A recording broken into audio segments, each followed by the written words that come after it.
할렐루야, 조나시입니다. 오늘도 말씀을 하루 시작합니다. 슬기로운 아침 시간 시편 120편입니다. 우리는 여행을 통해 스트레스를 푸는 경우가 좀 있습니다. 그 여행은요, 현실의 삶에서 한 걸음 떨어져 나와서 상황을 보기 때문에 매일 같은 삶의 현장에서 같은 사람과 발생하는 그런 똑같은 문제들을 새롭게 볼 수 있는 힘을 갖고 있어요. 비슷한 상황에서 같은 문제에 매여 살다 보면 아무리 똑똑하고 의지가 있는 사람이라 할지라도 문제 해결이 쉽지 않습니다. 하지만 잠깐 쉬다 보면은요, 상황을 조금 벗어나서 잠깐 쉬다 보면 쉽게 풀릴 수 있는 그런 상황들을 맞이하게 돼요. 그래서 여행은 아주 좋은 약이 되기도 합니다.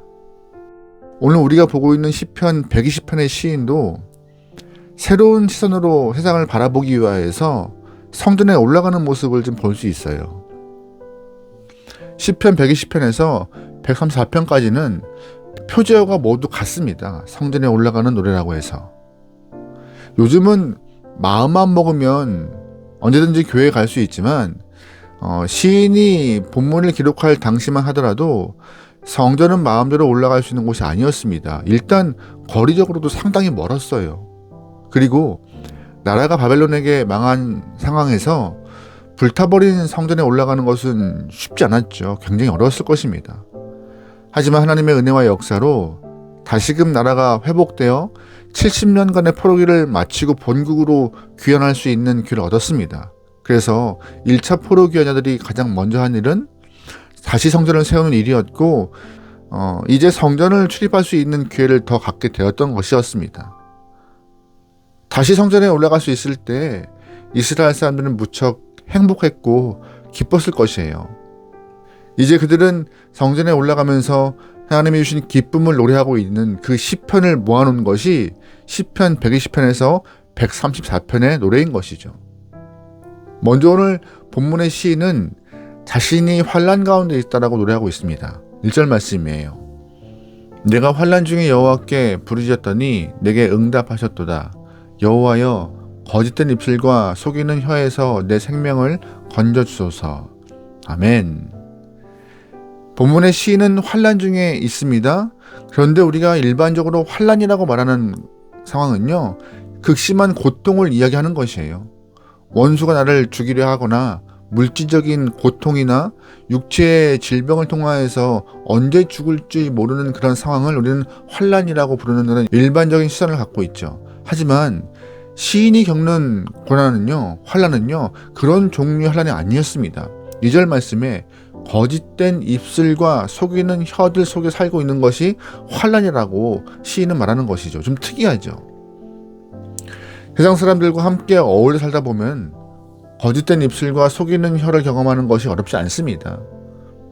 하나님을 믿지 않고 하나님 없이 살아가는 사람들의 선악 기준은 자신의 감정과 이익일 때가 많기 때문에 그들에게서 거짓된 입술과 속이는 혀를 보는 것은 어렵지 않아요. 이익 때문에 거짓과 속임이 곳곳에서 자행되고 있고 진실을 말하는 사람이 거의 없을 정도로 자기 유익과 감정 때문에 살아가는 경우가 많기 때문에 거짓과 속임 보는 것은 일상인 것입니다. 그래서 어떻게 보면은요, 세상의 삶의 법칙은 거짓된 입술과 속이는 혀라고 말할 수 있을 정도죠. 우리는 그 속에서 속고 속이며 또한 진실과 의리가 없는 곳에서 실망하며 살아가는 것이 우리의 일상이 아닐까 생각해 봅니다. 어쩌면 본문의 시인은요, 굉장히 순진한 사람일지 모릅니다. 세상을 낙관적으로 보기 때문에 모두 자신과 같은 마음으로 생각할 것이라고 여겼던 것이죠. 그런데 살아보니 그런 것이 아니었죠. 사람들은 입으로 좋은 말을 하고 얼굴은 천사와 같은 모습을 갖고 있지만 뒤에서는 악마의 얼굴과 속이는 혀를 가지고 사람을 찌르고 있는 상황 가운데 본인이 그런 일들을 경험하게 됐던 것입니다. 여러 번 찔렸고 여러 번 속임을 경험했기 때문에 마음의 상처가 쌓여서 이제 지치고 힘든 상태에서 모든 것들을 환난이라고 시인은 표현하고 있는 것 같아요. 그래서 시인은 하나님 앞에서 더 이상 이런 세상에서 당하고만 살 수 없습니다. 하나님의 성전에 올라가서 이 환난을 다 털어놓습니다라고 고백하면서 주 앞에 나온 것이 시인의 상태입니다.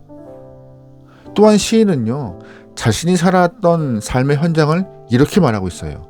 5절 말씀이에요. 매색에 머물며 계달의 장막 중에 머무는 것이 내게 화로다. 아멘. 5절 말씀에 매색과 계달의 장막이라고 표현된 곳이 이방인들이 모여 사는 곳인데, 그곳에 모여 사는 것이 그에게는 화가 되었음을 깨달은 것이었습니다. 다시 말해서 하나님 없이 살아가는 사람들의 공동체 안에 살아가는 것이 화라고 말하고 있는 것이에요. 어쩌면 시인도 돈과 명예와 권력이 좋아서 하나님이 없는 공동체에 매색과 계달의 장막으로 들어갔을 것입니다. 하지만 그곳에서 사는 것이 복이라 생각했지만 정작 그곳에 살아보니 복이 아니라 화가 있음을, 화가 많음을, 화가 되었음을 알게 된 것이죠. 평생 깨닫지 못하고 사는 사람들이 많을 텐데 힘든 경험을 했지만 뒤늦게라도 시인이 하나님이 없는 곳에 사는 것이 얼마나 힘든 삶임을 알게 된 것이 다행입니다. 여러분, 아브라함의 조카 롯 잘 아시죠? 롯은 삼촌의 사랑을 버리고 소돔 땅으로 가버렸습니다. 소돔에서 부귀와 영화와 물질을 쫓아가며 삶을 살았죠.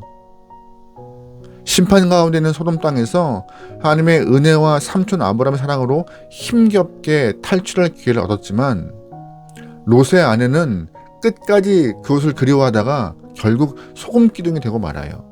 불행한 인생으로 끝나버렸죠. 사실 우리도 그렇게 살고 있지는 않습니까? 오늘 본문의 시인은요, 매색과 계달의 장막에 사는 것이 화라고 말하고 있습니다. 우리도 시인과 같은 깨달음을 통하여서 어디에 있는 것이 진짜 복임을 알기 원합니다. 여러분, 어디에 있는 것이 복이죠? 하나님 품에 있는 것이 진짜 복임을 믿고 주님과 함께 동행할 수 있는 여러분의 삶이 되길 소망합니다. 아멘. 그런데 시인은요, 매색과 계달의 장막에 사는 사람들의 모습, 좀 이상한 모습을 좀 보게 돼요. 6절 말씀이에요. 내가 화평을 미워하는 자들과 함께 오래 거주하였도다. 나는 화평을 원할지라도 내가 말할 때 그들은 싸우려 하는도다. 아멘. 당연한 모습 아니겠습니까? 매색과 계달의 장막 사람들은 화평을 원하지 않고 있대요. 화평은 희생을 통하여서 발생할 수 있는 은혜인데 하나님 없는 사람들은 자기중심적이기 때문에 화평을 원하지 않아요. 여러분, 가정을 좀 보세요. 가정에 화평이 발생하는 모습은요, 누군가의 희생 때문에 발생하는 은혜의 모습입니다. 두 사람 이상 살아가는 곳에서는 평화가 있기 위해서 누군가는 분명 희생을 해야 되는 것이에요. 내가 손해보지 않기 위해서 아둥바둥 살 때는 그곳에 화평이 일어나지 않습니다. 그래서 세상은 항상 분쟁이 생기고 싸움과 전쟁이 그치지 않는 곳이에요. 손해보지 않기 위해서 자기 주장을 강하게 어필하고 있는데 어떻게 화평이 있겠습니까? 내가 아무리 화평을 요구할지라도 그들은 전쟁을 통하여서라도 이득을 원하고 있기 때문에 그것이 세상에 이치기 때문에 세상은요, 분쟁과 싸움과 전쟁이 그치지 않는 곳이에요. 그래서 시인은요, 그런 세상을 떠나서 이제 하나님의 성전으로 올라갑니다. 성전에 올라가서 주님을 만나 이 마음을 다 내려놓고 나에게 화평과 위로 허락하여 달라고 주 앞에 고백하고 있는 것이에요. 그 고백의 마음을 갖고 주 앞에 나가서 기도하는 모습으로 본문이 끝나요. 본문은요, 시인이 하나님을 만나기 위해서 성전을 향한 것으로 끝나지만 우리는 그 이후 시인의 상태를 미루어 짐작할 수 있습니다. 분명 시인은요, 하나님께 나아가 간구하고 찬양하면서 마음의 안정과 평안과 위로를 경험했을 것입니다. 사실 우리도 이 복잡한 마음으로 교회 갈 때가 있습니다. 화평이 없는 세상에서 화평보다 이익을 원하는 사람들을 상대하다 보면은요, 지친 마음으로 교회에 올 때가 있어요. 거짓된 입술과 속이는 혀 때문에 힘들고 어려운 마음으로 하나님의 전을 찾아올 때가 있죠. 하지만 찬양하고 기도하고 말씀 보고 예배를 드린 이후 다시금 세상을 향할 때는 새로운 힘과 용기로 무장한 내 모습을 볼 때가 있습니다. 오늘도 말씀 앞에서 서 있는 여러분의 삶이 새로운 은혜와 사랑으로 무장할 수 있길 소망합니다. 오늘 우리는 교회에 갈 수 있는 형편이 아닐지라도 하나님 품 안에서 우리에게 힘과 용기와 위로를 주는 곳이 진짜 어디임을 깨닫고 주님 품으로 달려갈 수 있길 소망합니다. 주님 품 안에 있고 말씀 안에 있는 것이 우리에게 힘과 용기와 위로를 얻는 방법인 것이에요.